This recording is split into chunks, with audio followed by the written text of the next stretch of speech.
Harka fuunee shamaa akkam jirtu kabajamoo dhaggeeffattootaaf daawwattoota Keelloo Miidiyaa odeeffannoon guyyaa irraa of harkaa qabnu kunooti. Barattoonni Yuunivarsiitii Amboo hiriira ba'uun ajjeechaa faannoon raawwatamu balaaleffachaa ooluuti himame. Mootummaan Itoophiyaa haaloo sochii waboo uummata da'annoo ta'eef jedhuun shiftaa maqaa garaa garaa qabu hidhachiisee uummatatti bobbaasuun dheekkamsa kaaseera.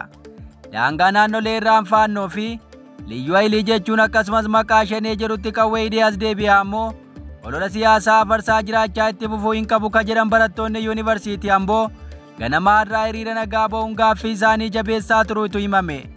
Gabaasni argame akka jedhetti barattoonni Yuunivarsiitii Amboo kaampaasii Hacaaluu Hundeessaa guyyaa irraa jechuunis gaafa onkoloolessa 22 bara 2025 hiriira mormii gaggeessuun ajjeechaa suukanneessaa hidhattoota finxaaleeyyii faannoon raawwatamu balaaleffachaa ooluu isaaniitu himame.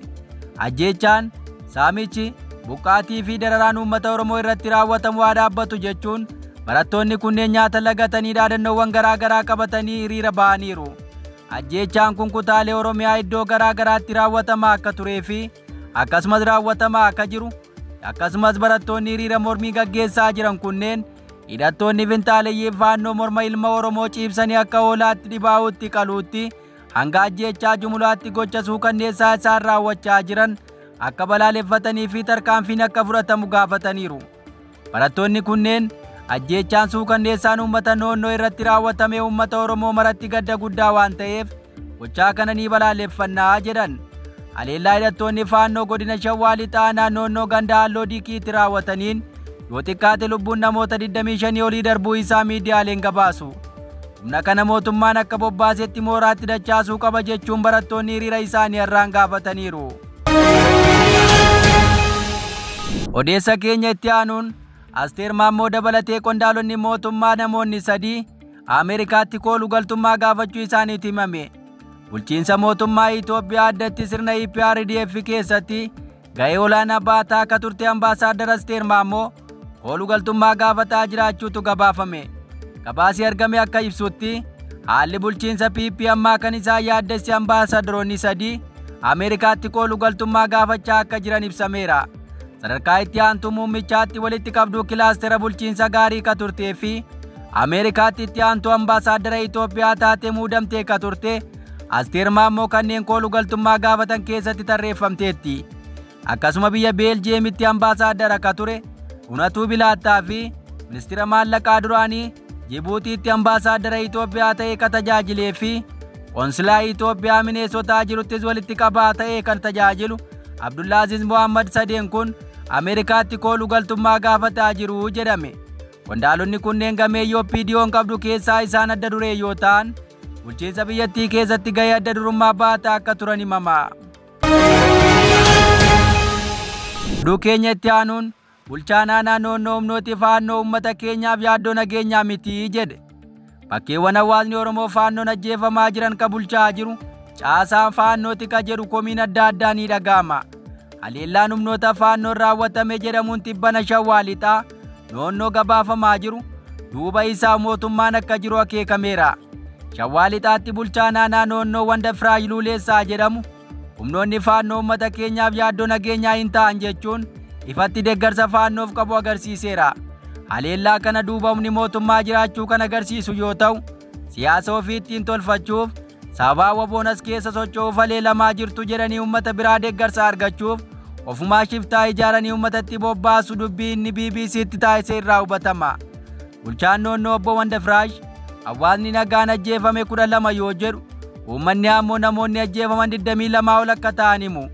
Namoonni 12 du'uun salphaa akka ta'etti ka dubbate bulchaan kun faannoo caalaa nageenya uummataaf shaneetu yaaddessaadha jechuun ifatti bahee deeggarsa faannoof qabu agarsiiseera. Fayyadamtoonni miidiyaa hawaasaa qondaalli kun aanaa san akka bulchuuf erga muudamee asitti uummanni aanichaa yeroo 4 ol haleelamaa jira jedhan. Humnoota faannoo jedhamanii Shawaa Lixaa keessa socho'aa akka jiran odeeffannoo fi loojistikii laatee fi ka bobbaasu qaamota akka Wandafiraaj ta'uu gabaasicha akeekeera. Qondaalli mootummaa kun akka ibsanitti uummata keenya irra miidhaan gurguddaan gahaa akka jiru karaa finxaaleeyyii Amaaraa caalaa shaneedha akka jedhan yoo ta'u isaan kanaaf illee ulaa saaqee affeeraa akka jiru shaneedha jechuun dubbate. Haleellaan guyyaa dilbataas wayita waraanni mootummaa hidhattoota waboo irratti opereeshiniif baheetti raawwatamuu isaa qondaalli kun hime. Dubbiin kun dhugaa uummataa ukkaamsuuf kan haasa'ame ta'uu kan himan hawaasni bal'aan humna faannoo jedhamu kanaafuu bobaa banee ka bobbaase bulchaa aanaati jechuun komataniiru. Bulchaan aanaa noonnoo sababa waboo naannicha keessa socho'uuf bifa haaloo baannaan uummata nagaa maqaa faannoo jedhuun rashana ka jedhan dhalattoonni achi jeequmsa naannichaa bulchitoota aanichaa komataa jiran. Loltoota faannoo jedhamanii socho'an to'achuus utuu danda'anii waan garaa garaan tumsee ka bobbaasaa jiru obbo Wandafiraashii fi fakkaattota isaatii jedhame. Muummeen ministeera Itoophiyaas faannoon humna ittiin kooran kan ittiin boonanidha jechuun kanaan dura Oromiyaa keessatti akka bobbaafaman taasisuu keessatti gahee olaanaa taphataniiru. Dubbii waggootaan dura paarlaamaa biyyattii irratti taasise kanaan Itoophiyaan faannoon boonuu qabdi ka jedhu Dr. Abiy humna ishee koorsuu fi ishee boonsudha jedhaa ture. Mootummaan yoo barbaade kaabatti kibbatti faannoo bobbaasuu akka danda'u himamaa ture. Akkuma kana guutummaa Oromiyaa bakkeewwan sochiin waboo jiru jedhamutti faannoon akka bobbaafamaa jiru gabaasni kun akeekeera. Humna faannoo jedhu kana mootummaan ofiisaa waan bobbaaseef yeroo barbaadetti mooraatti galchuusaa waan danda'uuf caasaa isaa waan ta'aniif shororkeessummaan farrajuu dhiise jedhamuun komatameera. Abiy Ahimad qofaa utuu hin taane qondaalonni mootummaa hedduun humnoota faannoof akka bobba'aatti tajaajiluun bakkaa bakkatti haalaan socho'anii uummata daangaa irraa akka ajjeesan haala mijeessaniiru jedhamu. Wallagga Bahaa fi Horroo Guduruu Wallaggaa keessattis humni faannoo jabaatee sochii isaa akka taasisu gochuu keessatti gaheen qondaalota mootummaa achi guddaa ta'uu isaa gabaasni kun akeekeera. Akeekni faannoo maqaa jedhu ijaaranii bobbaasu siyaasaanis ta'ee waraanaan sochii waboo sakaaluuf qofaaf saganteeffame ta'uu gabaasichi hubachiisee jira. Dhimma kana ilaalchisuun xiinxalaan siyaasaa Jawaar Mohammad barreeffama fuula Facebook isaa gubbaa kaleessa katabeen dhimmi faannoo gubbaadhumaa ajajamaa akka jirutti ibseera. Qondaalota mootummaa sadarkaa gadii jiran bakka isaan geggeessan keessatti uummanni faannoon akka hin dhumne taasisuuf dhiibbaa uumuu maaliif akka dadhaban gaafate humna keenyaa ol akka ittiin jedhame Jawaar ibseera. Jawaar akka jedhutti waa'een faannoo gaarumaa waan bobba'eef hogganoonni aanaayyuu san irratti murteessuu akka hin dandeenye itti himamu eeree jira. Akkuma kana bakkeewwan sochiin faannoo uummata goolaa jiru kanatti itti yaadamee bulchitoota faannoo deeggaran muudaa jiraachuu gabaasni kun akeekeera. Kaayyoon haleellaawwan akkanaa naannoo waan jedhamu balleessuun diimoogiraafii lafaa jijjiiruuf kan akeekame ta'uu isaas ibsameera.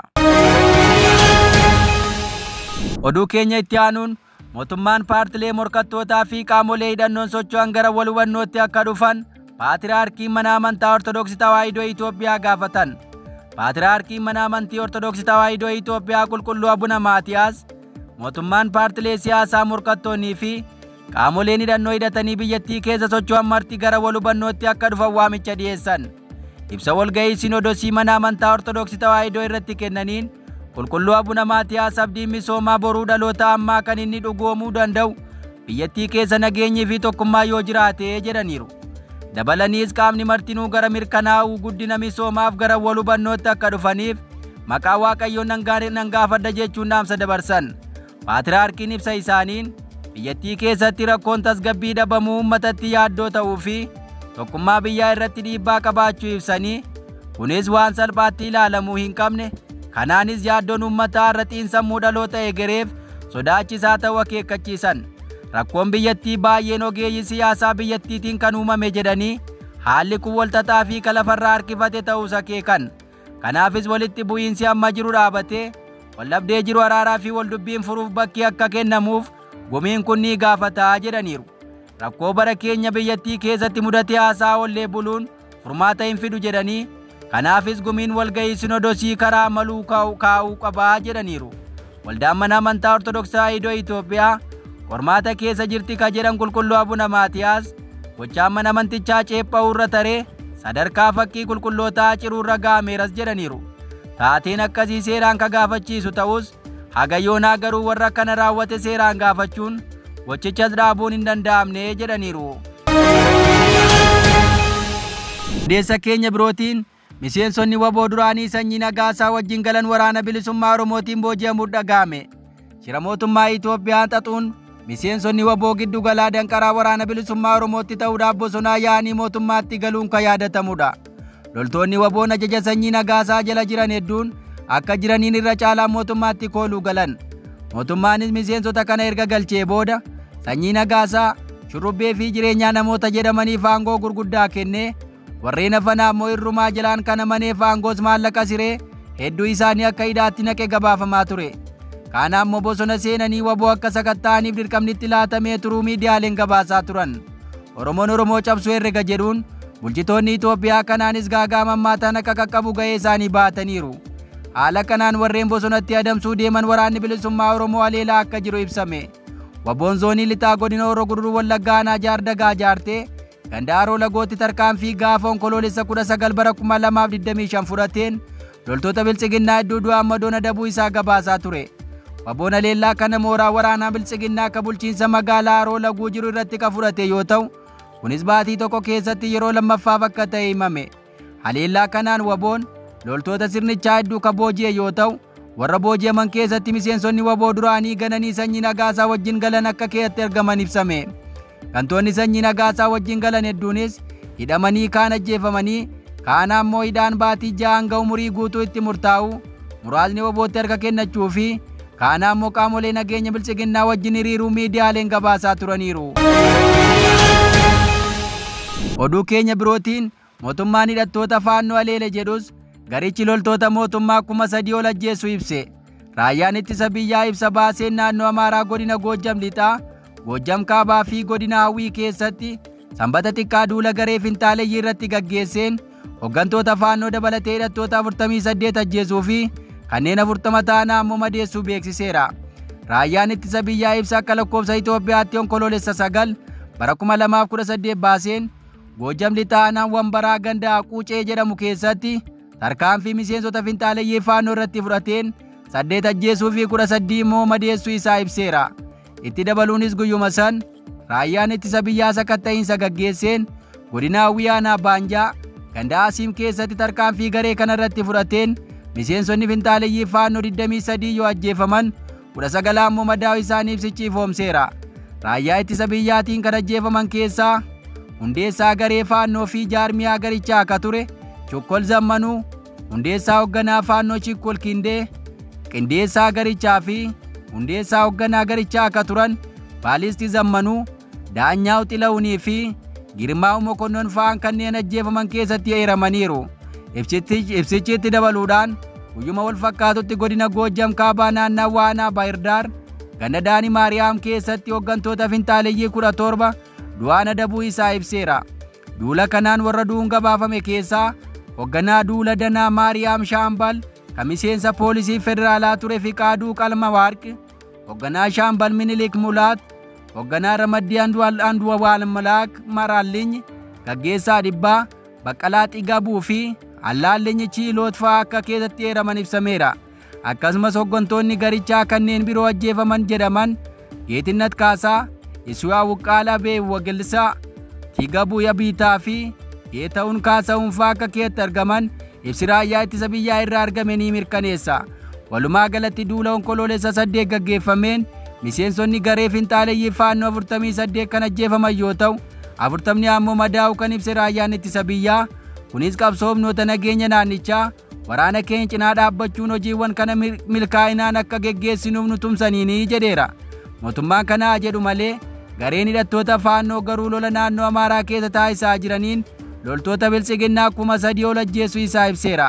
Miidiyaan Itiyoo Fooram jedhamu akka gabaasetti hidhattoonni faannoo kunneen tarkaanfii cimaa naannoo Amaaraa keessatti fudhataa jiraniin loltoota mootummaa 3,000 ajjeesuun 600 akka ta'an ammoo booji'uu fi konkolaattota 24 irraa hiikkachuu isaanii gabaaseera. Egaa dhaggeeffattoota Keelloo Miidiyaa odeeffannoon of harkaa qabnu kan hangammaa dhaggeeffattan ture. Qophii hafe waliin turtii gaarii.